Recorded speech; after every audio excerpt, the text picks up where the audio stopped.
Star Fox is finally back and in a new, quoting that, new title labeled Star Fox, which is a remake of Star Fox 64 with new visuals. And along those visuals are new cutscenes that deepen the lore and characters and have cutscenes that are on the Great Fox itself in between missions. And we can't ignore the fox in the room. All the characters have gotten a complete redesign to look more animal-like and more realistic, and it's a bit jarring to get used to. Personally, it's growing on me. Every time I look at it, I'm like, yeah, this is more cool. It kind of has that like faithfulness to the original puppets, and I kind of grown to really like that. So if all of that sounds pretty exciting so far, pre-orders are available now, with digital being $49.99 USD and physical being $59.99 USD, with the release being just a little bit more than a month away on June 25th.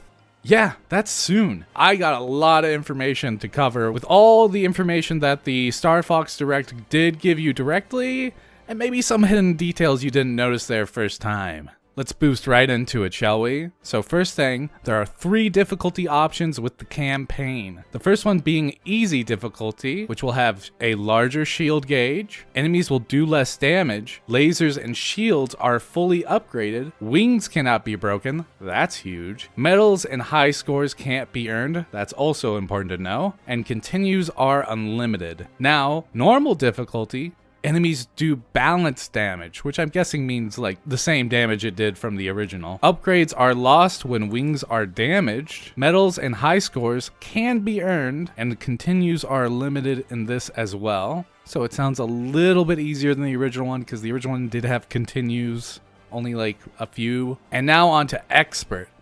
So enemies do more damage, collisions cause instant wing damage, and that is huge because you lose all your power-ups when your wings get damaged. Expert medals and high scores can be earned, so it sounds like a different set of medals and high scores.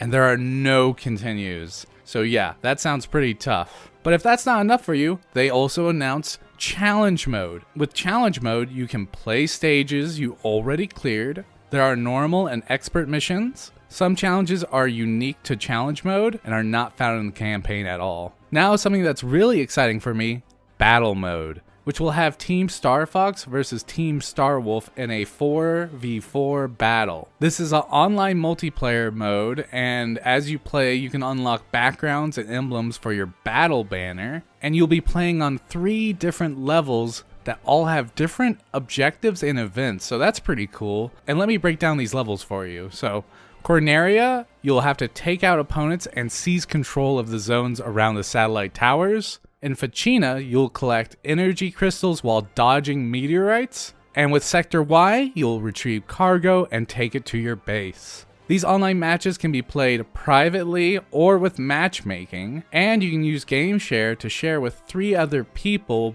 both locally and with online game chat. Now I was pausing during the video to look into the modifiers of these matches, and you can change the speed, you can turn on and off the events, you can change the timer, the play balance, whatever that could be, and you can add bots. So if you just want to play cooperatively with your friends, totally an option, which that's pretty exciting for me. And speaking of co-op, you can share your Joy-Con 2 controllers to have one person pilot the R-Wing and the other person to aim and shoot using the mouse mode, which may sound familiar for Star Fox Zero fans. Or you can do that feature with GameShare as well, both online and off. And yeah, you can use mouse targeting to aim and fly your R-Wing, which sounds super cool. But if you want to do it old school, you can also play with the NSO N64 controller. So all this sounds pretty standard so far, but they did add this interesting feature with AR avatars, or augmented reality avatars.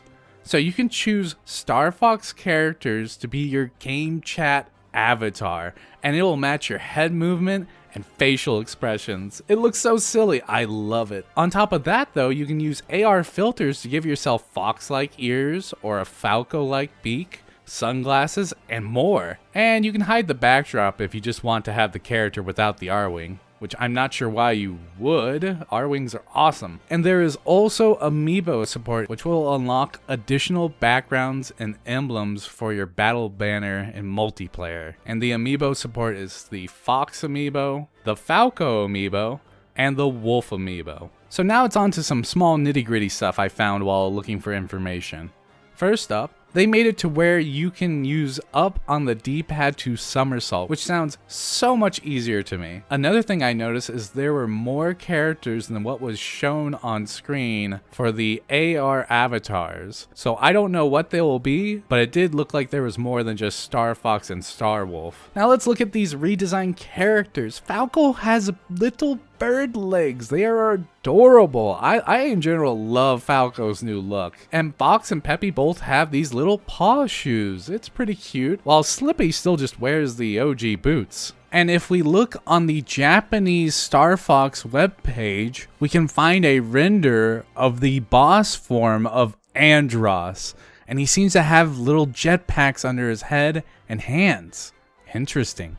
So with that is all the details I could find on this new upcoming Star Fox game, and I'm personally very excited for it, mostly because we finally get a new multiplayer, which is something I personally been waiting for ages since Star Fox Command.